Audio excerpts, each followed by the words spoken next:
السلام علیکم ورحمۃ اللہ وبرکاتہ۔ غازی اہل سنت، خادم کسر وہابیت، تاجدار عملیات، مناظر اسلام، شیر حنفیت، عطائے امام اعظم ابو حنیفہ حضرت علامہ و مولانا مفتی صوفی محمد کلیم حنفی رضوی صاحب قبلہ اہل سنت و جماعت کے وہ شیر ہے جن کی دھار سے بد مذہبوں کا کوئی فرقہ نہ بچ سکا۔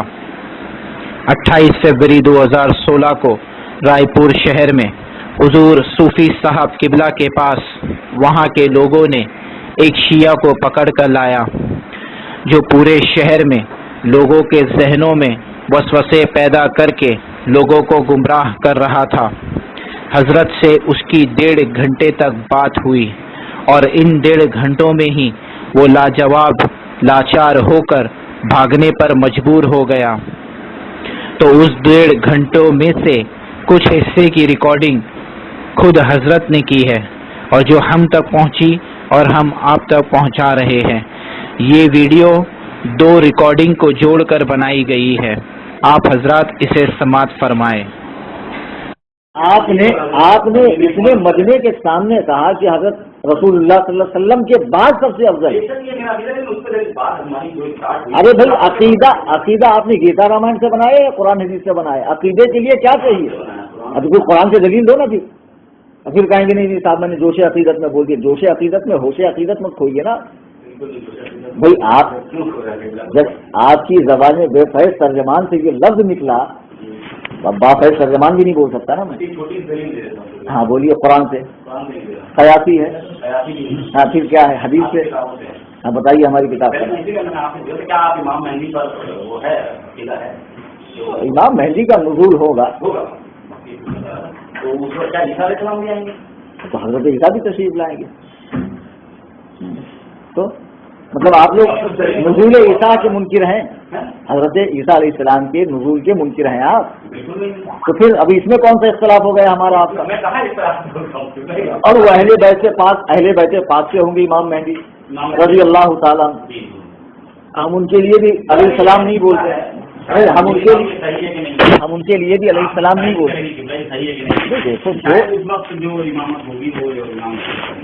میں کیا کہہ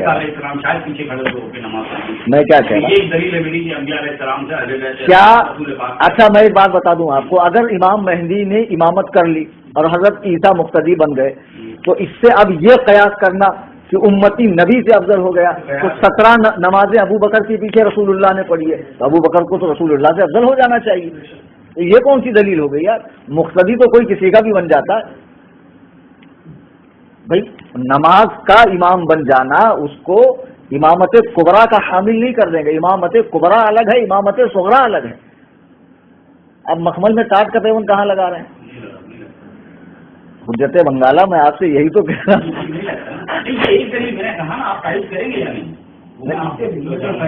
جہاں متفق علیہ بات ہے، اب آپ یار ایسی باتیں کیوں کر رہے ہیں؟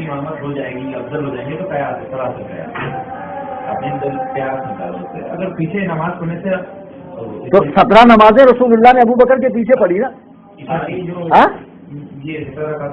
17 رکعت نہیں پڑھی بھائی، تم کون سے فرقے سے تعلق رکھتے ہو؟ 17 رکعت تو پھر 17 رکعت کی کون سی نماز ہو جاتی ہے جو السلام سے پڑھی جاتی ہے؟ 17 نمازیں حضرت ابو بکر صدیق کے اقتداء میں صحابہ نے بھی پڑھی، رسول اللہ صلی اللہ علیہ وسلم نے بھی پڑھی۔ تو اس کا مطلب یہ نہیں کہ حضرت ابو بکر صدیق ہرگز کسی نبی سے افضل نہیں ہے کہ جائے کہ ہمارے آقا و مولا سے افضل ہو جائے۔ مقام نبوت اور ہے، مقام ولایت اور ہے، اور جو نبی ہوتا ہے اس میں ولایت بھی تو ہوتی ہے، بعد کے درجے سب اس کے اندر آ جاتے ہیں۔ انہوں نے اتنے لوگوں کی موجودگی میں کہا کہ حضرت علی سرکار صلی اللہ علیہ وسلم کے بعد تمام انبیاء سے افضل ہے، اب پھر اب یہ کہنے نہیں میں صرف ابو بکر صدیق سے افضل ثابت کروں۔